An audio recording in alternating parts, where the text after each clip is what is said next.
SolveYourTech.com, your source for how-to guides and tutorials.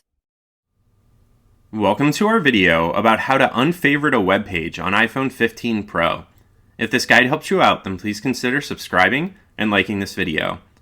The Safari browser on your iPhone gives you the ability to favorite a web page so that you can access it a little more easily in the future. But if you previously favorited a web page and you no longer need to access that page, then you can choose to unfavorite it as well. You can do this by opening the Safari browser. You can then tap the book icon at the bottom of the screen, which is going to take you to a page that looks something like this. At the top of this screen, there are 3 different tabs, one for the reading list, one for the history, and then this one on the left, which is for your bookmarks and favorites, which is where we need to go.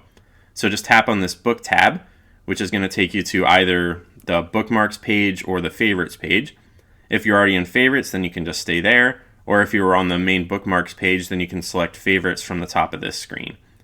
Now you just need to find the web page that you had previously favorited that you now want to unfavorite, and then you can swipe to the left on it and choose the delete option, which will remove it from your list of favorites. Once you're done unfavoriting web pages, just tap the done button and you're all set. Make sure to like this video and subscribe to our channel to see more tech guides like this one. For additional information on this topic and to read the entire article, click the link in the description to visit solveyourtech.com.